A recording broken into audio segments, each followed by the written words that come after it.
This is DBG. Welcome to Daniel's Horror Podcast.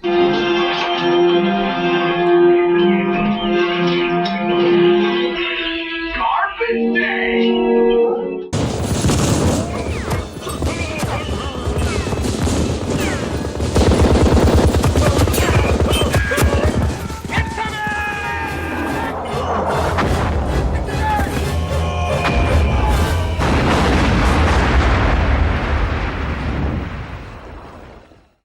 And we have now officially reached 200 subscribers.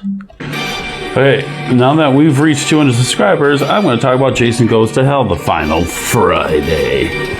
And I watched it last night again for the first time in a while, and I used to be kind of indifferent about it, kind of like Halloween 3 Season of the Witch, because it just doesn't feel like a Friday movie, because it's more body horror than slasher, but honestly, I had a lot of fun. There's a lot of comedy. The gore effects are great.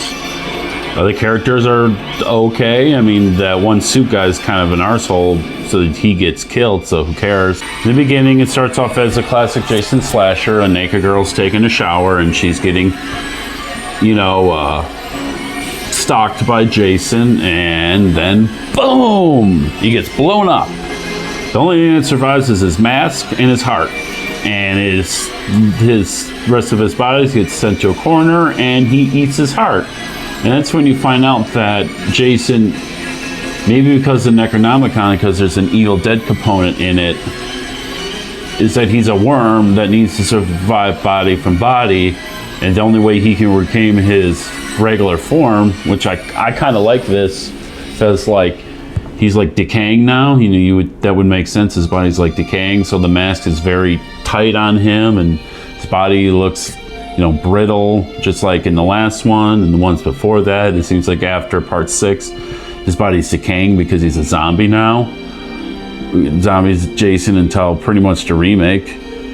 But yeah, he has to jump body from body to survive, because he can't survive without going from body to body. And I kind of like that. I kind of like the body. I never really seen much body horror movies. I know eventually I'm going to watch Society, even though it's really weird, but I'm going to watch it. And, it kind of has a New Nightmare feel for me, because it's very meta. Like the guy says, he picks up these, hitchhikers and eventually become the victim of the first Jason jump, the guy that eats his heart, the coroner that eats his heart, after he kills, funny Kane Hodder.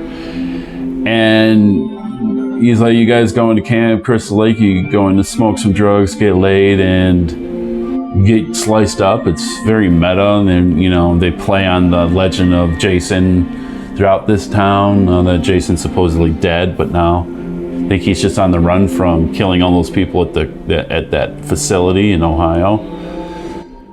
And I had a lot more fun with it than I thought it would be. It's, you might even jump up my list. Not near the bottom with Jason X and Jason Takes Manhattan. And I kind of really like most of the Friday the 13th movies for the most part. I kind of hang them high, along with Nightmare on Elm Street, where I like the majority of them too. And Halloween's the only one that I don't like. Half of them I don't really like. Yeah, I had a lot of fun with this. There's a lot of great gore effects, a lot of good kills. I know it was hit by the MPA, like all of them usually are. So a lot of the greater kills are off screen, but the one where he jumps from body to body, and the bodies fall apart, is very well done. I really like those.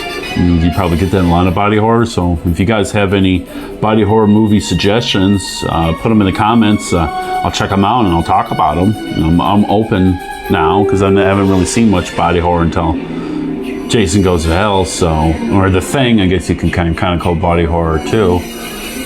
But yeah, I mean, if you separate from the usual Jason motif, I think you'll enjoy it a lot more. I mean, that's how I see like New Nightmare or Rob Zombie's Halloween, or Halloween 3, which still is kind of too weird for me. Maybe I need to watch it more. I still can watch it. I can watch a lot more than I can watch Halloween 6 or Rob Zombie's Halloween 2. Ugh. So now that we reached 200, I think I'm thinking about this a lot. When we get to 300, I might watch probably the worst of my favorite slasher movie series is. It's worse than anything in Nightmare on Elm Street or Phantasm or Halloween or Friday the 13th. Return to Sleepaway Camp with that kid. Let's reach 300. Let's torture me and let's take a look at that abomination. And meanwhile, I'm going to do a very controversial podcast my next time out. I'm going to call out the most overrated trilogy ever and talk about my favorite trilogy ever. And this might make me the most hated person on the internet for saying this. But let's check it out for next time. Please leave a comment, like, and subscribe. And let's get to 300. I still can't believe we're 200, guys. Really, thank you, guys. I'm glad we got to 200. You guys rock. Let's get to 300. Thanks.